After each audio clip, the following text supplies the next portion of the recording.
Welcome back, everyone. In this video, our goal is to import several height maps to instantly recreate the contours of a real-world landscape.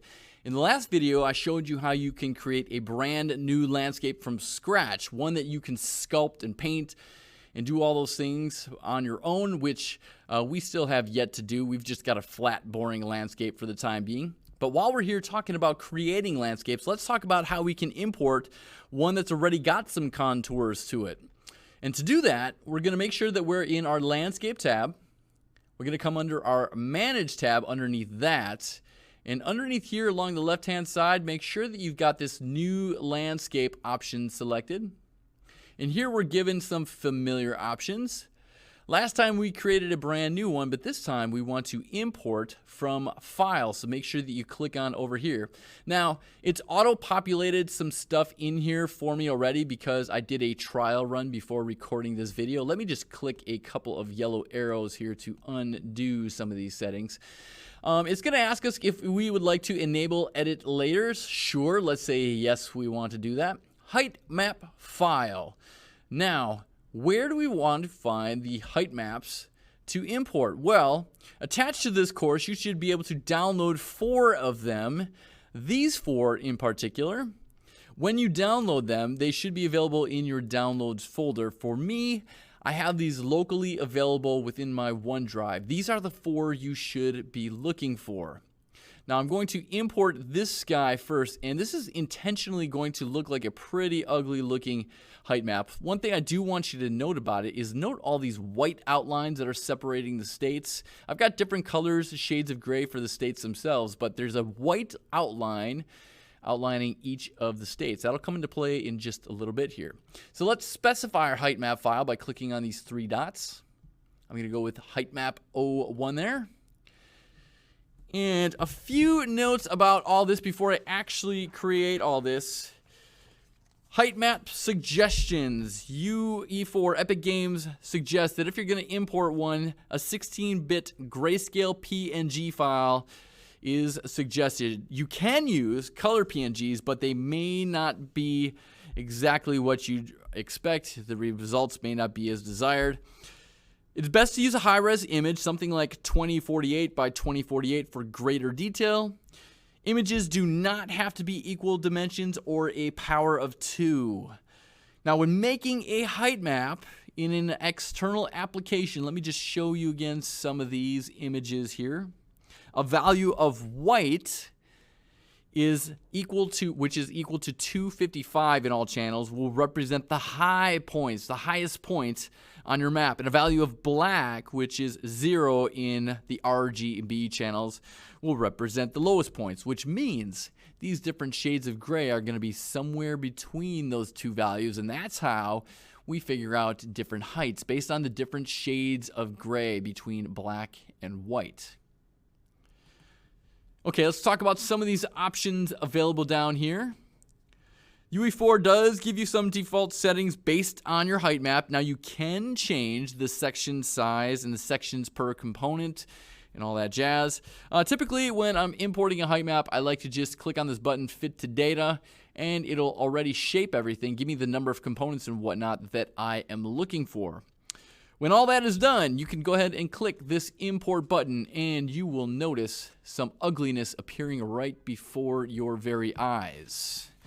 Right now, you see these long green stretched walls in front of you. I'm just going to hold down the right mouse button, use my E key to fly up into the air, and you see some rough outline of the United States there. I told you it was going to be ugly. Now, what have we got going on here? A monstrosity of sorts. So, that obviously doesn't look beautiful, but let's understand a few things we've got going on here. If you look into my world outline, I've currently got 2 different landscapes. Our Landscape 1, which is the brand new landscape that we created, and then our Landscape 2, which is this map of the United States. Now I'm going to rename this, let's call this Landscape_USA, just to help clarify things. That over here in our landscape editor, when it comes sculpting time, we've actually got to choose which landscape we want to affect. So currently, we got Landscape USA. Now let's talk about this ugliness, all these jaggy points. Well, all this is resulting from this max LOD level setting, which is currently -1. -1 means the max available. Basically, Unreal Engine is trying to help us out. It's trying to ensure that our game renders at a good frame rate all the time. And the way it does this is by ensuring that it's optimizing our landscape, changing the level of detail the further we are away from it. So the closer we are up to things, the more sharper the level of detail, like we're seeing this outline between California and Nevada.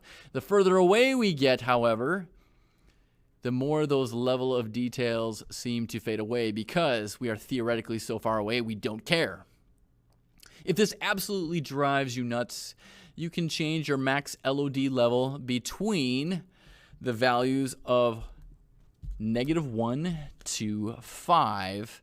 A value of 0, however, hitting enter here, will give you this. You're basically saying, I don't care about the levels of details that Unreal Engine is trying to help me out with. I want them to just stay the same no matter what. So level of 0 will give you this. However, a level of 5, if I was to give you a level of 5, is going to do that fine adjusting based on how close or far away you are. Again, 5 is the more performance, but if you really want to potentially harm your performance a little bit, and you must have the best level of detail, setting that to 0 will do that for you. All right, let's delete this guy out of here and try to get something a little bit nicer. So Landscape USA, I'm going to select you in the World Outliner and delete you. Bye-bye. I am going to try to create a new one. So Landscape, Manage. Let's select a new landscape. I do want to import from File once again. Only this time, let's try to import, what shall we say? How about Height Map Goods, hence the name Good. Let's select that. And you'll notice we don't have any sort of warnings or anything like that here. Look at that height map resolution is a perfect 1081 by 1081. I'm going to fit to data. And everything is looking snazzy there.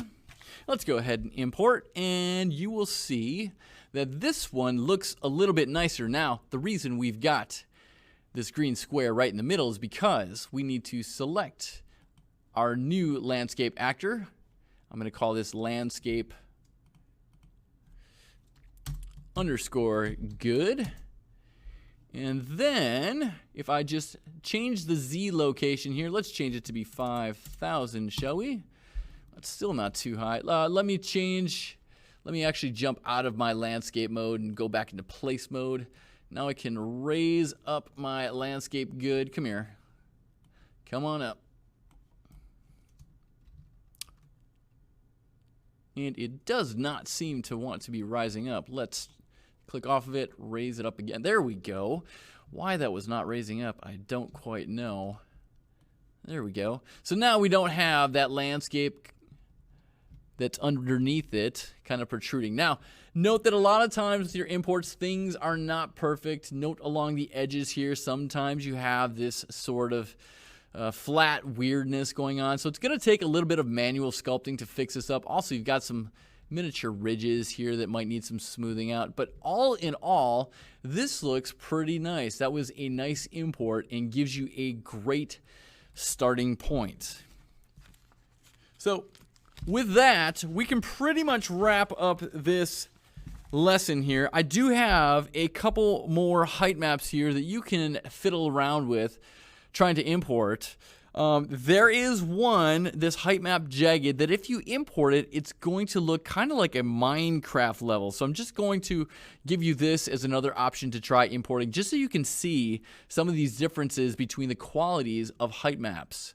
It's sometimes difficult to find good ones online, but you can create your own in an external program such as Photoshop. All right, guys, that'll do it all for this video on importing height maps. I hope you liked it. We'll see you all in the next video.